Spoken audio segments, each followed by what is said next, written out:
Welcome back students. आज की class में हम लोग काई स्क्वायर टेस्ट की बात करेंगे, जिसको हम लोग गुडनेस ऑफ फिट की बात कहते हैं। काई स्क्वायर टेस्ट की बात हम लोग करें, इसके पहले दो शब्द हम स्पष्ट करना चाहेंगे आप लोगों को, लेवल ऑफ सिग्निफिकेंस और टेस्ट ऑफ सिग्निफिकेंस। जो लेवल ऑफ सिग्निफिकेंस होता है, जिसको हम लोग कहते हैं शुद्धता का स्तर, वह पिछले क्लास में जैसे हमने बताया था कि अगर 1% लेवल ऑफ सिग्निफिकेंस है या 5% लेवल ऑफ सिग्निफिकेंस है, तो यह दिखाता है कि हमारे जो स्टैटिस्टिकल एनालिसिस किए गए हैं उसमें कितने परसेंट की शुद्धियाँ हैं या उसकी विश्वसनीयता की सीमा कितने परसेंट है। अगर 1% लेवल ऑफ सिग्निफिकेंस है, इसका मतलब है कि 1% गलत होने की, त्रुटि होने की संभावना हो सकती है, 99% रिजल्ट सार्थक रहेगा। अगर 5% लेवल ऑफ सिग्निफिकेंस है, तो इसका मतलब है कि 5% उसमें त्रुटि होने की संभावना हो सकती है, 95% जो स्टैटिस्टिकल हमारा इंटरप्रिटेशन है वह सही है। दूसरा जो टर्म है टेस्ट ऑफ सिग्निफिकेंस, हम लोग अभी यहाँ भी टेस्ट ऑफ सिग्निफिकेंस करेंगे काई स्क्वायर टेस्ट में भी। तो प्रश्न ये उठता है कि टेस्ट ऑफ सिग्निफिकेंस किस चीज़ का, अगर हम किसी का सार्थकता का परीक्षण कर रहे हैं तो किस चीज़ का सार्थकता परीक्षण कर रहे हैं। आप थोड़ा सा पीछे जाइए तो जो आपके पास जो डेटा इकट्ठा हुआ है वह डेटा आप फील्ड में जाके एकत्रित किए हुए हैं और फील्ड में आप लोगों से पूछे हैं और लोगों से प्रश्नावली अनुसूची के द्वारा जो आपको उत्तर मिले हैं उन्हीं का आपने एनालिसिस किया हुआ है। लेकिन यह हो सकता है, यह सत्य न हो कि जो आपने पॉपुलेशन से, जहाँ से आपने सैंपल लिया हुआ है रेंडमली, वह सही ही हो। तो इसकी जांच के लिए यह टेस्ट ऑफ सिग्निफिकेंस किया जाता है, जिसमें देखा जाता है कि जो हम सैंपल लिए रहते हैं, मान लीजिए हमारी 10,000 की पॉपुलेशन है जहाँ की स्टडी हम कर रहे हैं, जिस एरिया का, वो यूनिवर्स का काम कर रहा है, पॉपुलेशन उसको हम लोग बोलते हैं। और वहाँ से हमने 10 लोगों को लिया स्टडी करने के लिए, तो जो हम 10,000 में से 100 लोगों के लिए, तो 100 लोगों के सैंपल में से अगर हम जो एनालिसिस निकाल रहे हैं, वह उसका जो रिजल्ट आ रहा है, उसका जो परिणाम आ रहा है, क्या वह 10,000 लोगों के बारे में भी सही होगा। तो इसकी हम जांच करते हैं। तो इसकी जांच हम ऐसे करते हैं कि जो हमारा पॉपुलेशन का मीन है या वेरिएंस है, उसको हम निकालते हैं और फिर जो हमारा सैंपल है उसका ही मीन और वेरिएंस हम निकालते हैं। और फिर अगर दोनों के बीच हम देखते हैं कि कोई बहुत अंतर नहीं है, सार्थक अंतर नहीं है, दोनों लगभग एक बराबर ही हैं अप्रोक्सीमेटली, तो मान लेते हैं कि दोनों सही हैं। जो रिजल्ट है हमारा 100 से हमने प्राप्त किया वही 10,000 के बारे में सत्य है। माइक्रो लेवल का रिजल्ट मैक्रो लेवल पर भी सही है। अक्सर आप देखते हैं जब इलेक्शन वगैरह होते हैं तो कुछ टीवी चैनल या अमूमन काफ़ी हद तक जो स्टैटिस्टिकल टूल्स अपनाते हैं, जो बिल्कुल साइंटिफिक सर्वे किए रहते हैं, उनके परिणाम बिल्कुल हूबहू वही होते हैं जो काउंटिंग के परिणाम निकलते हैं, जो एग्जिट पोल में निकलते हैं, उन्होंने घोषणा किया हुआ है वही काउंटिंग में निकलते हैं। कुछ सीटों का अंतर हो सकता है। और अमूमन जो हम लोग टेस्ट ऑफ सिग्निफिकेंस करते हैं वहाँ भी लार्ज सैंपल और स्मॉल सैंपल की बात करते हैं। लार्ज सैंपल और स्मॉल सैंपल का इस ढंग से हम लोग समझते हैं, अंतर करते हैं स्टैटिस्टिक्स में। सामान्यतः लार्ज सैंपल उसको कहा जाता है जब डेटा का आकार 30 से अधिक हो, 30 या 30 से अधिक हो। अगर 30 या 30 से कम है तो वह स्मॉल सैंपल में माना जाता है। अब हम लोग उस पर समय नहीं दे पा रहे हैं, वो अलग एक टॉपिक है, कभी हम लोग फिर बात करेंगे। आज हम लोग चूँकि काई स्क्वायर टेस्ट की बात कर रहे हैं तो हम लोग T test, Z test, F test की बात नहीं करेंगे, हम लोग सिर्फ काई स्क्वायर टेस्ट की बात करते हैं। तो काई स्क्वायर टेस्ट जो है, यह, इसको गुडनेस ऑफ फिट भी कहा जाता है। यह दो वेरिएबल्स या दो गुणों के बीच का अध्ययन करता है कि क्या दोनों जो घटनाएं हैं, दोनों जो गुण हैं, उनके बीच कोई सार्थक अंतर है, इसकी जांच करता है। और इसको सबसे पहले एक सांख्यविद थे, गणितज्ञ थे, हैमिल्टन, उन्होंने बताया था। बाद में इसको सबसे विधिवत जो इसकी व्याख्या किया है प्रोफेसर कार्ल पियर्सन ने किया हुआ है। तो इसमें हम लोग करते क्या हैं कि काई स्क्वायर टेस्ट में सबसे पहले हम एक नल हाइपोथेसिस लेते हैं और नल हाइपोथेसिस के बाद हम काई स्क्वायर का एक फार्मूला होता है, अभी हम लोग डिस्कस करेंगे। काई स्क्वायर के फार्मूले से काई स्क्वायर की वैल्यू निकालते हैं उस डेटा के संगत, और फिर चेक करते हैं कि जो हमारी काई स्क्वायर की वैल्यू है जो हम प्राप्त करेंगे फार्मूले से, उसको हम लोग बोलते हैं chi square calculated value, chi square गणना की वैल्यू। और उसकी वैल्यू एक काई स्क्वायर टेबल अलग से दी गई होती है, स्टैटिस्टिकल बुक्स में आपको दिए जाते हैं, उसको बोलते हैं काई स्क्वायर टैबलेटेड वैल्यू। तो अगर हमारी वह काई स्क्वायर कैलकुलेटेड वैल्यू जो है वह काई स्क्वायर टेबलेटेड वैल्यू से कम है तो हम मानते हैं कि जो हमारा H0 नल हाइपोथेसिस है वह एक्सेप्ट हो जाएगा। अर्थात जो दोनों प्रकार के आंकड़े हैं, दोनों प्रकार की आवृत्तियाँ हैं, उनमें कोई सार्थक अंतर नहीं है। और अगर ऐसा नहीं होता, काई स्क्वायर कैलकुलेटेड की वैल्यू काई स्क्वायर टेबलेटेड की वैल्यू से कम है, अधिक है, तो हम ये मान लेते हैं कि H0 जो नल हाइपोथेसिस है वह हमारा रिजेक्ट हो जाएगा और उसका अल्टरनेट हम एक्सेप्ट करेंगे। फिर यह जो काई स्क्वायर कैलकुलेटेड वैल्यू हम लोग निकालते हैं, यह कुछ सर्टेन लेवल ऑफ सिग्निफिकेंस पे रहता है। सामान्यतः 1%, कुछ भी हो सकता है, 1%, 2%, लेकिन स्टैटिस्टिक्स में ज़्यादातर हम लोग 1% और 5% मानते हैं। और उसमें भी मोस्टली जो हम लोग यूज करते हैं स्टैटिस्टिकल टूल्स, उसमें 5% लेवल ऑफ सिग्निफिकेंस मानते हैं। और जो डिग्री ऑफ फ्रीडम होती है वह भी एक सर्टेन होता है। जैसे मान लीजिए अगर 10 डिग्री ऑफ फ्रीडम है तो उसकी वैल्यू कुछ अलग होगी, 11 डिग्री ऑफ फ्रीडम है तो उसकी वैल्यू कुछ अलग होगी, उसी का लेवल ऑफ सिग्निफिकेंस पे ही। तो आइए हम लोग एक उदाहरण लेकर इस काई स्क्वायर टेस्ट को बढ़िया से समझने का प्रयास करते हैं। यह काई स्क्वायर का फार्मूला आप देखिए, काई स्क्वायर बराबर है sigma I equal to 1 to n F0 minus Fe का होल स्क्वायर अपान Fe। इस चीज़ को हम समझाते हैं आपको क्या है F0 Fe। ये जो हमारा काई स्क्वायर टेस्ट होता है यह दो आवृत्तियों के आधार पर काम करता है। एक तो हम लोग बोलते हैं ऑब्जर्व्ड फ्रीक्वेंसी, जिसको हम लोग FO से लिखते हैं, FO ऑब्जर्व्ड फ्रीक्वेंसी, और दूसरा होता है एक्सपेक्टेड फ्रीक्वेंसी, जिसको हम लोग EFE से लिखते हैं। तो FO माइनस Fe का होल स्क्वायर अपान Fe ये काई स्क्वायर की वैल्यू है। और इसमें डिग्री ऑफ फ्रीडम जो होता है वह स्वतंत्र संख्या इसको बोलते हैं। यह n-1 होगा, चूँकि n टर्म है तो जितना टर्म होंगे उसमें से एक कम करके डिग्री ऑफ फ्रीडम हम निकालते हैं। अब एक चीज़ थोड़ा हम लोग यहाँ समझने का प्रयास करते हैं कि ये अवलोकित आवृत्ति, ऑब्जर्व्ड फ्रिक्वेंसी और जो ये एक्सपेक्टेड फ्रिक्वेंसी क्या है। ये ऐसा है कि मान लीजिए हम एक टेस्ट करना चाह रहे हैं कि एक कॉइन है और कॉइन अनबायस्ड है, कॉइन में कोई उसमें छेड़खानी नहीं की गई है। तो अगर हम उसको टास्क करते हैं तो या फिर हेड आएगा या फिर टेल आएगा। एक बार में हो सकता है हेड आए या टेल आए, अगली बार हो सकता है टेल आ जाए, उसके बाद हो सकता है हेड आ जाए। लेकिन अगर हम कई बार एक्सपेरिमेंट करते हैं, मान लीजिए हम 100 बार एक्सपेरिमेंट करते हैं, तो अगर वो सिक्का अनबायस्ड है तो 100 बार एक्सपेरिमेंट करने पर, 100 बार उछालने पर 50 बार हेड होनी चाहिए, 50 बार टेल होनी चाहिए। कौन सा चांस होगा हेड ये नहीं मालूम है, कौन सा हेड टेल होगा ये नहीं मालूम, लेकिन 100 बार एक्सपेरिमेंट करने पर अगर सिक्का अनबायस्ड है तो 50 बार हेड आना चाहिए, 50 बार टेल आना चाहिए।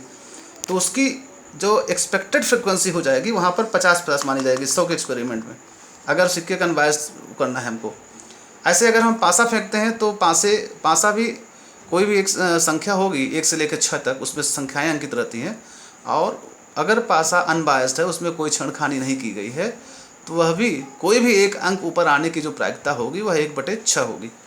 तो चूँकि हम यहाँ पर सार्थकता का अंतर करते हैं तो हमें देखते हैं कि जो हमको आवृत्ति दी गई है, जो अवलोकित आवृत्ति है जो हमको दी गई है उसमें और जो होना चाहिए, जिसको हम एक्सपेक्टेड करते हैं, उनके फ्रिक्वेंसीज में कितना अंतर, सार्थक अंतर है। और अगर F0 माइनस Fe जो होता है, यही काई स्क्वायर की वैल्यू है, अगर इसकी वैल्यू दोनों बराबर हो जाते हैं, मान लीजिए 100 बार एक्सपेरिमेंट हुआ तो 100 बार 50 बार हेड आया, 50 बार टेल आया, एक्सपेक्टेड ऑब्जर्व्ड फ्रिक्वेंसी दोनों 50 है, तो काई स्क्वायर की वैल्यू 0 हो जाएगी। तो जितना पास आते हैं उतना ही काई स्क्वायर का मान 0 होता जाएगा, और फिर हम कहेंगे कि दोनों फ्रिक्वेंसियों में कोई सार्थक अंतर नहीं है। काई स्क्वायर अभी हमने बताया है, काई स्क्वायर की प्रक्रिया क्या है। सर्वप्रथम पहले आप नल हाइपोथेसिस क्रिएट करेंगे कि प्रत्याशित आवृत्ति और जो ऑब्जर्व आवृत्ति है उसमें कोई सार्थक अंतर नहीं है, दोनों स्वतंत्र हैं। अब फिर काई स्क्वायर की गणना करेंगे सेकंड स्टेप में। तीसरे स्टेप में हम लोग उस नल हाइपोथेसिस की टेस्टिंग करेंगे काई स्क्वायर के आधार पर, और इसमें हम लोग देखते हैं कि लेवल ऑफ सिग्निफिकेंस अभी हमने बात किया। व्यवहार में हम लोग 5% मानते हैं, 5% लेवल ऑफ सिग्निफिकेंस हो सकता है, 5% त्रुटि हो सकती है, 95% कॉन्फिडेंस लेवल है कि वो सही होगा। और डिग्री ऑफ फ्रीडम हमने जैसे कभी थोड़ी देर पहले कहा n-1 होगी। n जो है वह जो नंबर ऑफ टर्म्स दिए रहे हैं, जितने बार एक्सपेरिमेंट हो रहा है या पदों की संख्या, उसमें से एक माइनस होकर डिग्री ऑफ फ्रीडम निकलता है। और जब एट्रीब्यूट्स टाइप के टेबल दी होगी, गुणात्मक तालिका दी जाती है, तो वहाँ कुछ कॉलम कुछ रो होते हैं, तो वहाँ पर डिग्री ऑफ फ्रीडम हमारा कॉलम की संख्या में से एक माइनस कर देते हैं और रो की संख्या में से एक माइनस कर देते हैं, तो दोनों का जो गुणनफल होता है r-1 और c-1, ये डिग्री ऑफ फ्रीडम कहलाता है। r-1 और c-1, यानी जितनी उनकी कॉलम की संख्या होगी उसमें से एक कम करें और जितनी उनकी रो की संख्या होगी उसमें से एक कम करेंगे, दोनों का जो गुणनफल होगा वह डिग्री ऑफ फ्रीडम कहलाएगा टेबल की स्थिति में। अदरवाइज अगर सिंपल में है तो सिर्फ n-1 जो n एक्सपेरिमेंट को शो कर रहा है। अब यहाँ प्रश्न एक लेते हैं हम लोग, 12 पासे एक साथ फेंकने पर 14 बार टेस्ट किया गया, एक अंक आने की आवृत्ति कितनी है? और इस प्रकार है, एक अंक आने की आवृत्तियाँ निम्न प्रकार है। एक पहली बार एक आता है, फिर 3 आता है, फिर 2 आता है। अब देखिए पासे पे 1 से लेकर 6 तक संख्याएँ होती हैं और जब 12 पासे एक साथ फेंके गए हैं, 1 3 2 1 2 1 4 2 4 1 0 3 2 3 1 ये आए। यह मानते हुए कि पासा जो है अनबायस्ड है, यानी उसमें कुछ भी इधर उधर नहीं है, पासा बिल्कुल सेम है। तो काई स्क्वायर की गणना कीजिए और यह भी दिखाइए कि ये समंग जो है, जो डेटा हैं आपको, ये निराकरणीय परिकल्पना के अनुरूप है, यानी इसमें कोई सार्थक अंतर नहीं है। तो हम सबसे पहले हम नल हाइपोथेसिस मान लेंगे कि पासे जो है अनबायस्ड हैं, उसमें कोई दोष नहीं है। अब हम हल करेंगे कि यदि पासा अनबायस्ड है तो किसी भी अंक आने की प्रायिकता 1/6 होगी। अभी थोड़ी देर पहले हमने चर्चा किया था। अब 12 पासे अगर एक साथ फेंके जाते हैं तो कोई भी संख्या ऊपर आने की, पासे में जब पासा फेंका जाएगा तो ऊपर जो संख्या आएगी, एक बार फेंका जाएगा तो 1/6 होगी, अगर 12 बार फेंका जाएगा तो 12 गुणे 1/6 होगी, यानी 2 होगी। यानी कोई भी संख्या उस पासे पर आने की जो प्रायिकता होगी 12 पासे एक फेंकने पर, वह 2 होगी। अर्थात चाहे एक अंक हो चाहे 2 अंक हो, ये तो यहाँ एक कहा गया इसलिए हमने एक लिखा है, एक अंक की जो प्रत्याशित आवृत्ति होगी वह 2 होगी अगर अगर डायस हमारा अनबायस्ड है तो। अब ये हमारी ऑब्जर्व फ्रिक्वेंसी है, ये जो दी गई है इसको हम लिख लेते हैं 1 3 2 2 3 4 2 4 1 0 3 2 3 1। ये हमारी एक्सपेक्टेड फ्रिक्वेंसी हो गई। एक्सपेक्टेड फ्रिक्वेंसी हमारी सब में सेम होगी, इसलिए कि हर उसमें जो है हमारी जो प्रत्याशित आवृत्ति होगी 2 होगी। ये हमने निकाला है। अब हम निकालेंगे f0 माइनस fe, तो 1 में से 2 घटेगा -1, 3 में से 2 घटेगा 1, 2 में से 2 घटेगा 0, 3 में से 2 घटेगा 1। इस तरह हम f0 माइनस fe का अंतर कर लेते हैं, इस टेबल की सहायता से देख लेते हैं। फिर अगला कॉलम f0 माइनस fe का होल स्क्वायर निकालेंगे, इसी का स्क्वायर, -1 का 1, 1 का 1, 0 का 0, 1 का 1, -1 का 1, 2 का 4, 0। सरल ही है, इसमें कोई बहुत नई चीज़ नहीं है। अब इसको हम लिखते हैं f0 माइनस fe, ये जो टेबल है f0 माइनस fe का होल स्क्वायर बटे fe, यानी इस टेबल के जो पद हैं उसमें हम इस fe से भाग करते हैं। ये इसलिए करते हैं क्योंकि हमारा जो काई स्क्वायर का फार्मूला है, वह काई स्क्वायर का फार्मूला ही यही है कि सिग्मा f0 माइनस fe का होल स्क्वायर अपान fe। हमको काई स्क्वायर की वैल्यू निकालनी है, तो f0 माइनस fe का होल स्क्वायर अपान fe जब करते हैं तो ये f0 माइनस fe का होल स्क्वायर की वैल्यू 1 है, और जब इसमें 2 fe भाग देंगे एक्सपेक्टेड फ्रिक्वेंसी तो 2 है, 1/2, 1/2 का मतलब 0.5। यहाँ भी 1 है तो 1/2 यानी 0.5। यहाँ पर 0 है, 0/2 यानी 0, 1/0.5, 4 का 0.5 से गुणा हुआ 2, इसी तरह 4 का 2, जहाँ जाए सबकी वैल्यू हमने लिख लिया और फिर इसको जोड़ लिया है। जब इसको हमने जोड़ा तो ये चूँकि काई स्क्वायर हमने इसलिए लिखा, जब हम इसका योग करते हैं तो इसका योग आता है सिग्मा f0 माइनस fe का होल स्क्वायर अपान fe, और ये दिखाता है काई स्क्वायर को। तो काई स्क्वायर बराबर आ गई वैल्यू हमारी 10। अब हमको ये चेक करना है कि ये हमारी काई स्क्वायर की जो वैल्यू आई है, ये हमारी हो गई काई स्क्वायर कैलकुलेटेड वैल्यू। यह काई स्क्वायर कैलकुलेटेड वैल्यू जो हमने कैलकुलेट किया हुआ है। अब हमको ये चेक करना है कि हमारी काई स्क्वायर टेबलेटेड वैल्यू कितनी है। अब देखिए 2 चीज़ें आप ध्यान रखना है कि जब काई स्क्वायर का हम टेबल देखेंगे तो डिग्री ऑफ फ्रीडम कितना है और लेवल ऑफ सिग्निफिकेंस कितना है।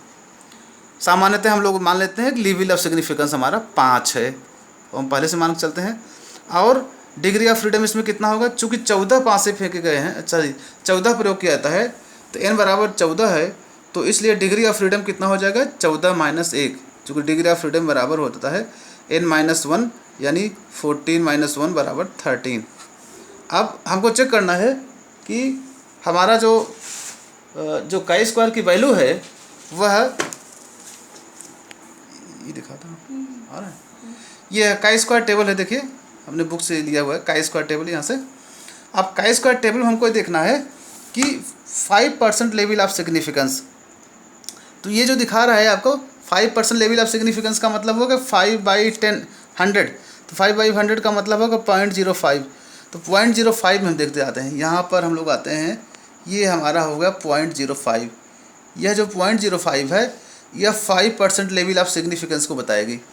अब इस टेबल हम कहाँ देखेंगे, डिग्री ऑफ फ्रीडम 13, तो डिग्री ऑफ फ्रीडम 13 पे आइए, ये डिग्री ऑफ फ्रीडम को शो करेगी यहाँ पे। और यहाँ पर हम लोग आते हैं 13, तो 13 डिग्री ऑफ फ्रीडम पे 5% लेवल ऑफ सिग्निफिकेंस हमारा कितना आ गया, ये वैल्यू आ गई 22.362, 22.362। इसको हमने नोट कर लिया 22.362, ये वैल्यू आ गई हमारी।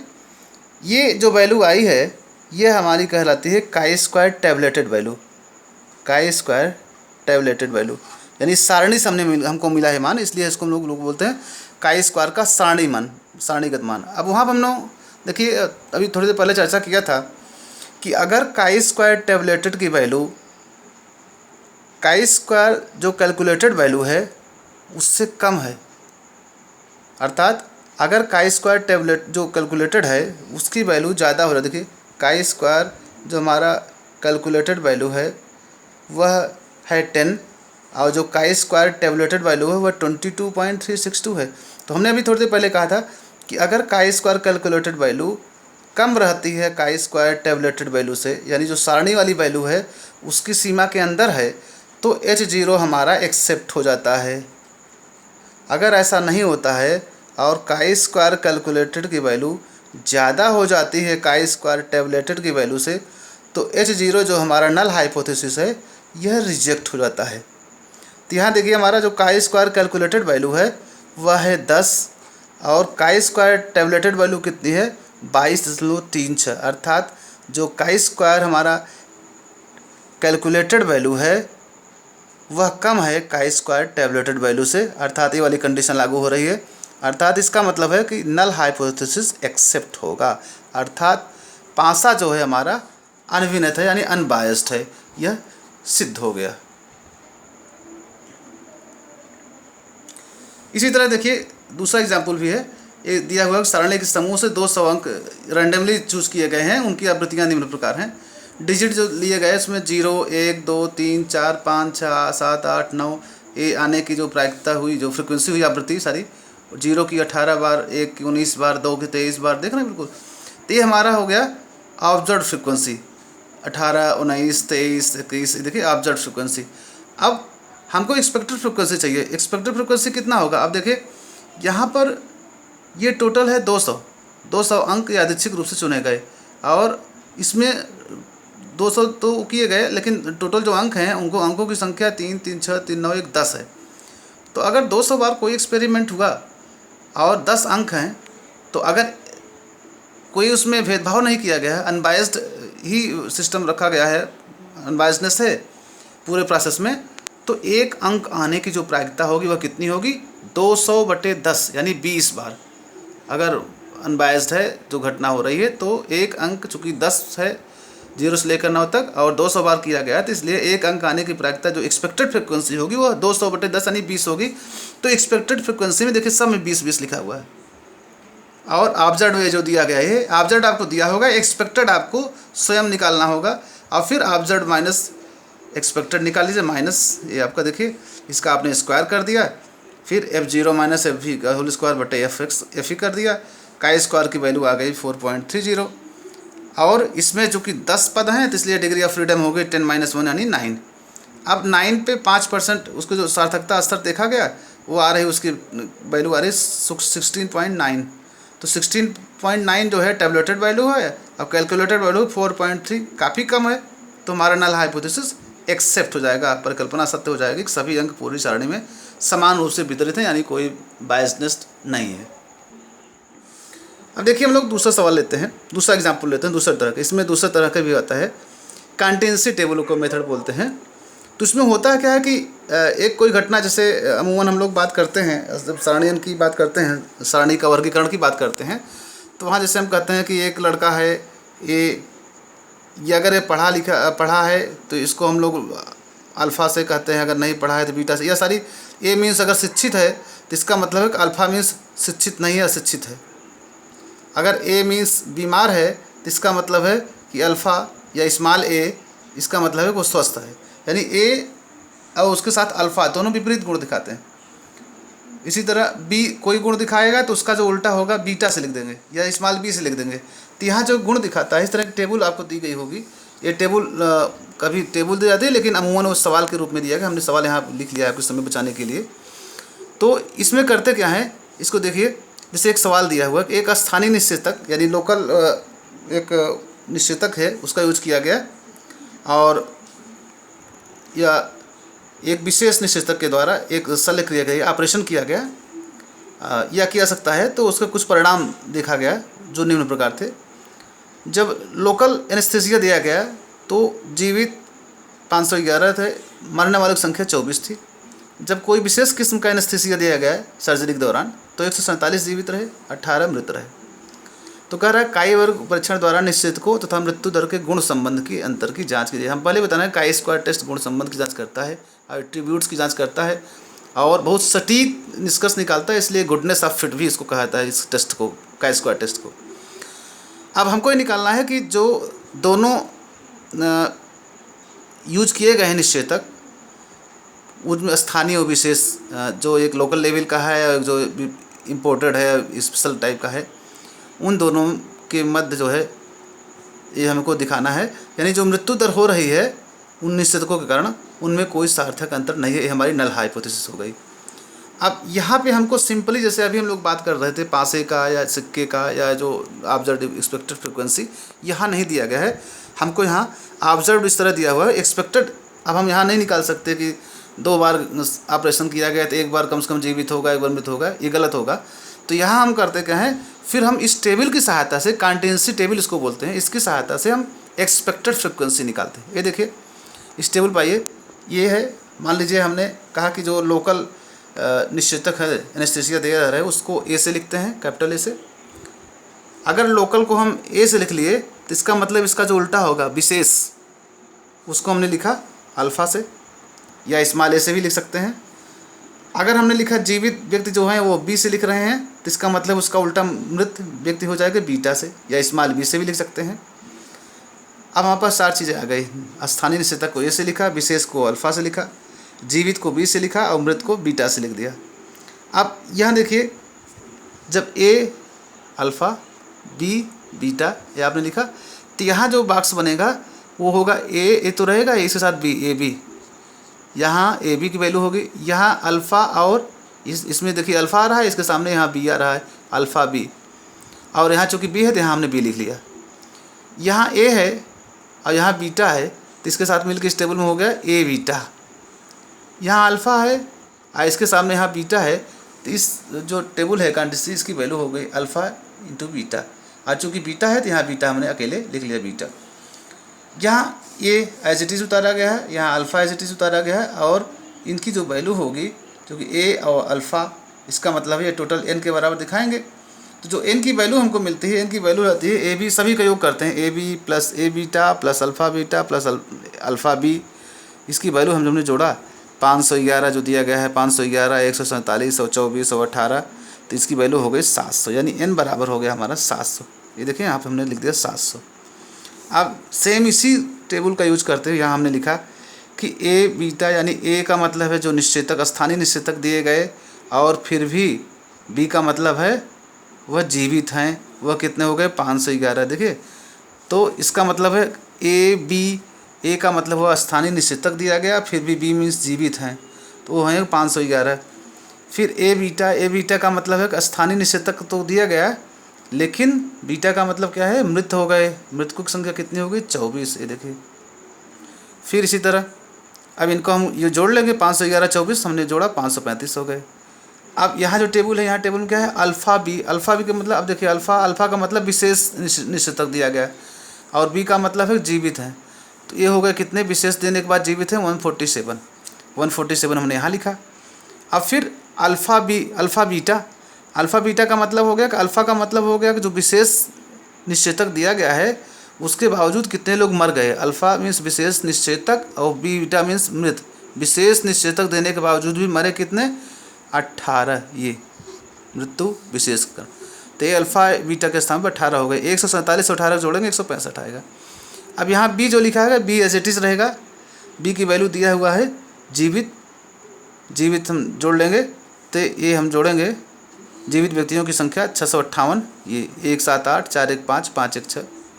अब बीटा, बीटा है मृत व्यक्तियों की संख्या, मृत व्यक्तियों की संख्या होगी 24 और 18 42, हमने लिख दिया। यहाँ भी हम जोड़ेंगे तो n बराबर 700 आएगा, तभी ये टेबल आपकी सही मानी जाएगी। अब सबसे महत्वपूर्ण चीज़ बनती है, अब आप अगर इतना कर ले तो 50% आपकी समस्या हो गई। अब 50% में अब क्या करना है कि इन सब की एक्सपेक्टेड फ्रिक्वेंसी निकालनी है। ये तो ऑब्जेक्ट में आ गए, अभी आपको एक्सपेक्टेड फ्रिक्वेंसी चाहिए इन सब की। तो आपको ए बी चाहिए, ए बीटा चाहिए, अल्फ़ा बी चाहिए और अल्फ़ा बीटा, इन सब की प्रत्याशित आवृत्ति चाहिए, एक्सपेक्टेड फ्रिक्वेंसी चाहिए। अब देखिए यहाँ पर हमने लिखा हुआ है कि अगर हमको ए बी की एक्सपेक्टेड फ्रिक्वेंसी चाहिए, जिसको हम लोग एफ ई से नोट करते हैं, तो जो एक्सपेक्टेड फ्रिक्वेंसी होगी ए बी की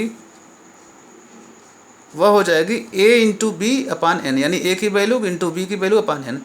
ए इंटू बीटा इसकी एक्सपेक्टेड फ्रिक्वेंसी हो जाएगी ए इंटू बीटा अपान एन। देख रहे हैं, अल्फ़ा इंटू बीटा बी इसकी प्रत्याशित आवृत्ति हो जाएगी अल्फ़ा इंटू बी दोनों का गुणनफल बटे एन, सेम दोनों का गुणनफल बटे एन। बिल्कुल क्लियर हो गया। अब देखिए केवल आपको इतना दिमाग रखना है, जब आप लिख रहे हैं ए बी की प्रत्याशित यानी इसकी एक्सपेक्टेड फ्रिक्वेंसी निकाल रहे हैं ए बी की, तो आप लिखेंगे ए इंटू बी अपान एन। इसी तरह ए इंटू बी अपान एन, एन की वैल्यू हो गई 700। ए की वैल्यू देखिए, ए की वैल्यू कितनी थी, ए की वैल्यू आई थी आपकी यहाँ पर, ये है ए की वैल्यू है 535। तो 535 इंटू बी की वैल्यू कितनी है 658। तो 535 इंटू 658 बटे 700, इसको हमने हल किया तो इसकी वैल्यू हो गई 503। ये दूसरा ए इंटू बीटा, ए बीटा कहाँ है, देखिए कुछ ए है ए बीटा। ए बीटा की एक्सपेक्टेड फ्रिक्वेंसी निकालेंगे तो ए की वैल्यू इंटू बीटा की वैल्यू, ए की वैल्यू है 535 और बीटा की वैल्यू है 42। तो 535 गुणे 42 बटे एन यानी 700। तो 535 गुणे 42 बटे 700, इसको हल करेंगे तो इसका माना जाएगा 32। इसी तरह अल्फ़ा बी की जो एक्सपेक्टेड फ्रिक्वेंसी होगी, अल्फ़ा की वैल्यू कितनी हो गई, अल्फ़ा की वैल्यू हो गई 165 और बी की फ्रिक्वेंसी हो गई 658। तो 165 इंटू 658 बाई 700, 165 इंटू 658 बटे 700, इसकी वैल्यू आ गई 155। अल्फ़ा बीटा की जब प्रत्याशित आवृत्ति हमने निकाला तो अल्फ़ा की वैल्यू कितनी है, अल्फ़ा की वैल्यू है 165, बीटा की वैल्यू है 42। तो 165 इंटू 42 बटे 700, इसकी वैल्यू आ गई 10। अब इसमें देखिए सवाल आपके लिए है ऑब्जर्व्ड फ्रिक्वेंसी, एक्सपेक्टेड फ्रिक्वेंसी आपने वहाँ से नोट कर लिया, दोनों का डिफरेंस निकाला, प्लस 511 503 8 बटे 24 में से 32 घटेगा 8 माइनस 8, इसका स्क्वायर किया, ये वैल्यू आ गई। ये अब 0 माइनस एफ ई का होल स्क्वायर बटे एफ ई किया, ये इसके बटे एफ ई यानी 64 बटे 503, इसकी वैल्यू आ गई 0.13। ऐसे सबकी वैल्यू निकाला और इसका योग किया, ये वैल्यू आ गई 8.94, यानी काई स्क्वायर जो वैल्यू आई है वो 8.94 आई है। इसको हम लोग कहते हैं काई स्क्वायर कैलकुलेटेड वैल्यू 8.94। अब हम देखेंगे काई स्क्वायर हमारी टेबलेटेड वैल्यू कितनी है, at 5% level of significance with degree of freedom. अब डिग्री ऑफ फ्रीडम कितनी होगी, अगर n होता संख्या तो n-1 कर देते, लेकिन यहाँ पे रो और कॉलम है तो 2/2 की टेबल बनी है, यानी 2 रो है, r बराबर भी 2 है और c बराबर भी 2 है। तो जो डिग्री ऑफ फ्रीडम हो जाएगी वो अभी हम लोगों ने देखा c-1 इंटू r-1, यानी कॉलम में से एक माइनस करके r में से रो में से एक माइनस करके दोनों का गुणनफल करते हैं। तो कॉलम 2 है तो उसमें से एक माइनस कर दिया यानी 1 बचा, रो 2 है तो 2 में से एक माइनस कर दिया तो 1 बचा, यानी डिग्री ऑफ फ्रीडम जो हो गई डी एफ से हम लोग लिखते हैं वो हो गई 1। तो विथ डिग्री ऑफ फ्रीडम 1 की वैल्यू हम निकालेंगे, काई स्क्वायर टेबलेटेड देखेंगे, 5% लेवल ऑफ सिग्निफिकेंस पे देखेंगे और डिग्री ऑफ फ्रीडम 1 हो। तो आइए हम लोग टेबल देखते हैं। टेबल में यहाँ देखिए बिल्कुल आपको दिखाया जा रहा है 1 डिग्री ऑफ फ्रीडम, यहाँ पे सबसे ऊपर टॉप पे देखिए डिग्री ऑफ फ्रीडम की जगह 1 लिखा हुआ है और इस 1 डिग्री ऑफ फ्रीडम में 5% लेवल ऑफ सिग्निफिकेंस, यानी जहाँ 0.05 लिखा है उसकी वैल्यू है 3.841 ये वैल्यू आ गई 3.841, यानी ये जो वैल्यू आई है यह वैल्यू हो गई 3.841। अर्थात जो हमारी काई स्क्वायर कैलकुलेटेड वैल्यू है और जो काई स्क्वायर टेबलेटेड वैल्यू है उसमें बड़ा कौन है, उसमें हमारा बड़ा है chi square calculated value. Calculated value बड़ा हो गया टेबलेटेड वैल्यू से, इसका मतलब हुआ कि हमारा जो नल हाइपोथेसिस है यह 0 यह रिजेक्ट हो जाएगा, इसलिए कि काई स्क्वायर कैलकुलेटेड वैल्यू ज़्यादा हो गई टेबलेटेड वैल्यू से, जबकि ज़्यादा नहीं होनी चाहिए। अगर ज़्यादा हो गई तो इसका मतलब नल हाइपोथेसिस रिजेक्ट हो जाएगा। अब हम अल्टरनेटिव हाइपोथेसिस है उसको एक्सेप्ट कर लेंगे। और अल्टरनेटिव हाइपोथेसिस क्या है, नल हाइपोथेसिस थी कि जो एनेस्थीसिया लगाई जा रही है उनमें और मृत्यु दर में एक कोई सार्थक अंतर नहीं है, उसके कारण जो एनेस्थीसिया कारण मृत्यु दर में कोई सार्थक अंतर नहीं है, ये नल हाइपोथेसिस था। लेकिन अभी रिजेक्ट हो गया तो अब हमारा उत्तर क्या निकलेगा कि एनेस्थीसिया के जो अलग अलग स्तर है, लोकल और विशेष किस्म का, उसमें उसके द्वारा की गई शल्य चिकित्सा और उसके कारण होने वाली मृत्यु दर में सार्थक संबंध है। अर्थात जो शल्य क्रिया के दौरान जो एनेस्थीसिया है, निश्चेतक है, उनमें और मृत्यु दर में सार्थक संबंध है। इसी प्रकार हम दो चरों के गुणों के आधार पर उनके बीच सार्थकता का अंतर देख सकते हैं। सैंपल लेकर जो हमारे पास डेटा हो उनका एनालिसिस करके हम निष्कर्ष निकाल सकते हैं। और ज़्यादातर शोध अध्ययन के अंतर्गत या प्रोजेक्ट में भी यह सब बहुत काम करता है। काई स्क्वायर टेस्ट अक्सर गुणात्मक संबंधों की व्याख्या के लिए बहुत इंपॉर्टेंट होता है। एक चीज़ हमें ध्यान रखना है, काई स्क्वायर टेस्ट हम उसी स्थिति में करते हैं जब हमारी जो फ्रीक्वेंसी हो उसकी जो वैल्यू हो n हो वह 50 से कम नहीं होनी चाहिए, 50 से अधिक होनी चाहिए। और किसी भी जो रो कॉलम बनेगा उसमें किसी भी फ्रीक्वेंसी, कोई भी फ्रीक्वेंसी 5 से कम नहीं होनी चाहिए। ये भी इसकी एक मान्यता है जो कि हम लोग शुरू में साथ चर्चा नहीं कर पाए। तो काई स्क्वायर टेस्ट में जो फ्रीक्वेंसी, जो टोटल योग हो पदों का, आवृत्तियों का, डेटा का, वह 50 से कम नहीं होना चाहिए। और कोई भी फ्रीक्वेंसी, जैसे यहाँ 24 से 147, कोई भी फ्रीक्वेंसी कम 5 से कम नहीं होना चाहिए। इसके साथ ही हम कुछ PDF में आपको सवाल एक्सरसाइज दे रहे हैं, आप उसको करिए और फिर इसको, ताकि बिल्कुल आपको क्लियर हो जाए। Thank you.